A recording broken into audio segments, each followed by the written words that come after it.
રહી છે. એના વિવિધ રૂપો જોવા હું સુદૂર ગામડાઓમાં ગયો છું. એની શોભાને મુગ્ધ થઈને હું નિહાળતો રહ્યો છું.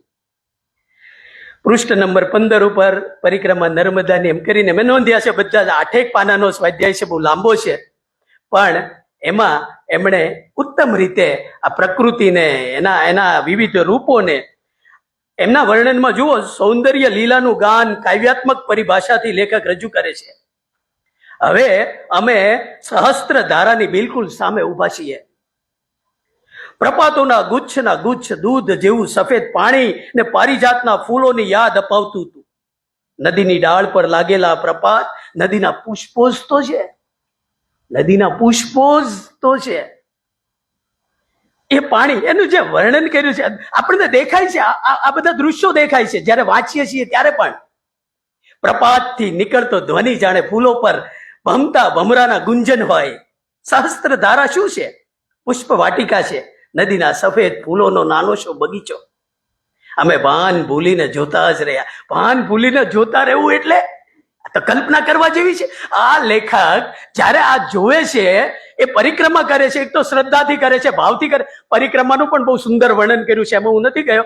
પણ એ નદીની કાંઠે જેટલા આશ્રમો છે, આશ્રમોમાં જે સાધુ સંતો રહેતા હોય છે, ત્યાં આગળ જે લોકો બહારથી વિદેશથી આવીને રહેતા હોય, એમની જે પરિક્રમા છે, એમની તપસ્યા છે, એમની સાધના છે, એમને જે જીવંતતાનો અનુભવ થાય છે, એ અનુભવની નોંધ પણ એ આ પરિક્રમાવાસી સાથે વાર્તાલાપ કરીને નોંધે છે ને. એવા કેટલા એવા ચમત્કારિક બનાવોની પણ નોંધ આ અમૃતલાલ વેગડે આ આખા જ નિબંધ સંગ્રહમાં બંનેમાંથી પસાર થાવ ત્યાંથી એમને મળે છે. નર્મદા અહીં શિલ્પી બની છે. સહસ્ત્ર ધારાની કાજળ કાળી શિલાઓમાં તરેની આકૃતિઓ કંડારી છે.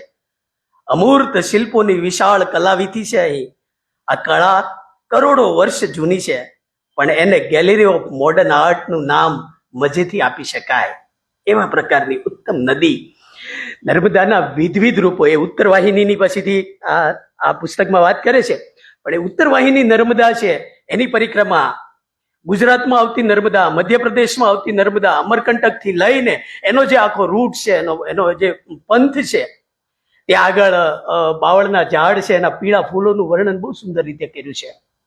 ત્યાં આગળ આપણે જે તુવેરના છોડ હોય છે ને નર્મદા કાંઠાના જે પાકો છે એની વાત પણ એમણે બહુ સરસ રીતે કરી છે કે નાની નાની તુવેરના છોડો છે એ ઉગી નીકળે છે અને એનું જે પાન કરે છે એ પણ એમણે કર્યું છે.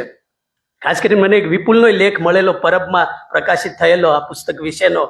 એમણે પણ એમાં નોંધ કરેલી કે નદી કાંઠે સંસ્કૃતિઓનો ઉદય અને વિકાસ થયો એ વાતની પ્રતીતિ નર્મદા પરિક્રમા કરનારને કે પરિક્રમા નર્મદા મૈયાની પુસ્તક વાંચનારને થયા વિના રહેતી નથી, આવી એમની નોંધ હતી. પણ હવે હું બીજા પુસ્તક ઉપર જાઉં.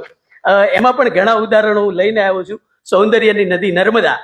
પણ સૌંદર્યની નદી નર્મદામાં એમણે જે કરેલું વર્ણન છે, ધાવડી કુંડ નામના 5મા પ્રકરણમાં શરૂઆતમાં જે પ્રપાતોની વાત કરી, એ પ્રપાતોનું વર્ણન બહુ સુંદર રીતે આપણને જોવા મળે છે. અહીં નર્મદાનું મકાન 2 માળનું છે. એટલે ખડગોની વાત કરે છે, એમાંથી પસાર થતી આ નદી છે. આપણી સામે જે રૂપ ઊભું થાય છે તે માન્યતા એવી છે કે ભાઈ નર્મદાની પરિક્રમા એક વખત કરે તો નર્મદા કોઈ પણ સ્વરૂપે દર્શન આપે, અને એવા દર્શનો જે એમને થયા હોય, અભિભૂત કરી દેતા હોય, એ આપણને ધ્રુવ ભટ્ટની નવલકથામાં પણ પાછળથી અહીંયા આગળ એમનું વક્તવ્ય છે એટલે જાણવા મળવાનું છે કે તત્વમસીમાં અદભુત રીતે એક સર્જક આ નદી આસપાસના લોકોનું જે વર્ણન કરે છે એ પર્યાવરણીય સમીક્ષા કરતા કરી દે એવા પ્રકારની વાત આ દરેક સર્જનમાં નર્મદા વિશેની કવિતા, નર્મદા સ્તોત્ર, આ બધામાંથી આપણને મળે છે.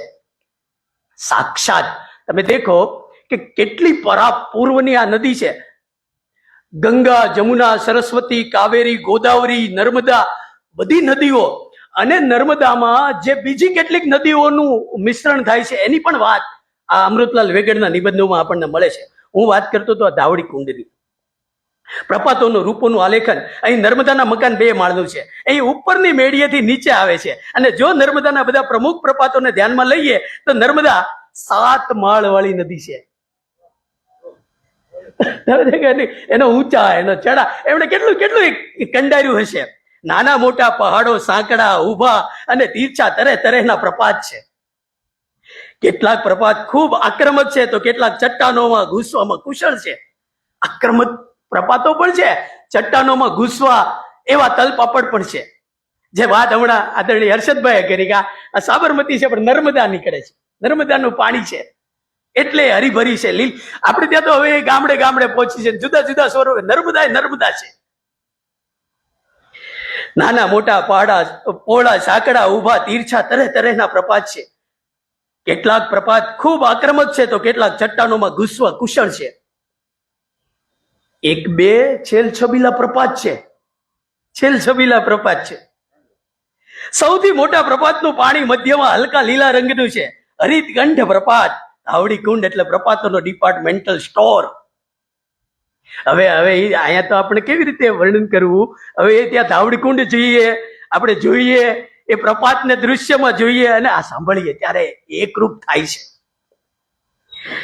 પોતાની પસંદનો પ્રપાત ચૂંટો, એના પ્રચંડ પ્રવાહને નિહાળો, એની ગર્જનાને સાંભળો, એની છોડોમાં ભીંજાઓ અને એને પોતાનો કરી લો.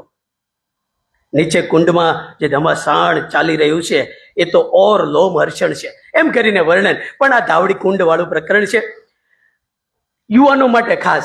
ઘણા બધા વિદ્યાર્થી મિત્રો છે ને મારા જેવાને પણ આકર્ષે. એ કે છે, આમાં લખે છે અમૃતલાલ વેગડ, જો કોઈ યુવક આવીને મને પૂછશે કે અમે નર્મદા કાંઠાની નાનીશી પદયાત્રા કરવા ઈચ્છીએ છીએ, જેમાં નર્મદાનું સર્વ પ્રકારનું સૌંદર્ય જોવા મળે અને જેમાં થોડા સાહસને પણ અવકાશ હોય, તો હું એ યુવાનોને ઓમકારેશ્વરથી નર્મદા સાગર બંધ સુધી જવા માટે કહીશ, એમ કરીને એમણે એનું વર્ણન કર્યું. ઓમકારેશ્વર 24 અવતારથી ચાલીને વનચ્છાદિત પહાડોને જોતા જોતા રામપુર પહોંચો, ત્યાં રાત રહો, સવારે નીકળીને સીધા ધાવડી કુંડ પહોંચો, અહીંના પ્રપાતને ને નીચેની વિકટ ચટ્ટાનની ખીણને મન ભરીને માણો. યુવાનોને હું કહીશ આવું એમ. પ્રભાતે નીકળી પડો અને પ્રેમગઢ અથવા તો ભટખેડામાં રાતવાસો કરો. એનો પણ મહિમા છે. એમણે પૂનમનું, ચંદ્રનું, રાત્રિનું વર્ણન કર્યું છે આખા સંગ્રહમાં આગળ ઉપર. પામાખેડીમાં રાત રહો અને 5મે દિવસે સવારે સડક પકડીને નર્મદા સાગર બંધ આવી જાઓ. બંધ તો જુઓ જ. બંધની હેઠવાસ નર્મદા જે ભવ્ય ચટ્ટાનીમાંથી વહે છે એ પણ જુઓ અને નર્મદા સૌંદર્યની તમારી આ નવા પ્રકારની પંચકોશી યાત્રા સમાપ્ત. આમાં તમને ધાવડી કુંડના પ્રપાતોનું અનુપમ સૌંદર્ય તો જોવા મળે જ, લક્કડકોટનું ગાઢ જંગલ પણ પાર કર્યાનો અપાર સંતોષ મળશે વગેરે વાત. પણ એક ચિત્રકળાના ઉદ્ઘાટન પ્રસંગે અમૃતલાલ વેગડે આની વાત કરતા કરતા એવું નોંધ્યું છે, મેં એ વખતે કહેલું ચિત્રકળાના ઉદ્ઘાટન પ્રસંગે કે નર્મદા કાંઠેના પેલા ગ્રામીણના મનમાં પરિક્રમાવાસીઓ માટે જેવી ભાવના હતી એવી જ ભાવના સમાજના મનમાં પોતાના કલાકારો પ્રત્યે હોવી જોઈએ. સમાજે કલાકારોને કહેવું જોઈએ કે તમે આ જે ચિત્ર બનાવી રહ્યા છો અથવા તો કવિતા લખી રહ્યા છો અથવા મૂર્તિ ઘડી રહ્યા છો એમાં અમારો પણ હિસ્સો છે. અમે પણ આ જ કાર્ય કરવા ઈચ્છીએ છીએ, પરંતુ અમુક કારણોને લીધે કરી શકતા નથી. તમે અમારું જ કાર્ય કરી રહ્યા છો, એથી અમારી ફરજ છે કે તમારી બનતી વારાફેરી કરીએ. તમે અમારા કુટુંબીજન છો, આવું એમણે એ વખતે કહેલું. એની નોંધ પણ એ આખી જ વાતને એમના પત્ની કાંતાબેન એમની સાથે જોડીને આ પ્રવાસોને, એમની સાથેના સતત સંસ્મરણોને, આ પુસ્તકમાં પાછળ કાંતાબેનનો એક લેખ પણ છે, પરિશિષ્ટ આપ્યા છે, એમાં એમના ચિત્રો પણ આપ્યા છે. એ રીતે પણ આ ઉત્તમ બંને પુસ્તકો જે અમૃતલાલ વેગડના નિબંધો છે પ્રકૃતિથી ભર્યા છે, એટલા જ નર્મદાથી ભર્યા છે, એટલા જ નદીથી ભર્યા છે.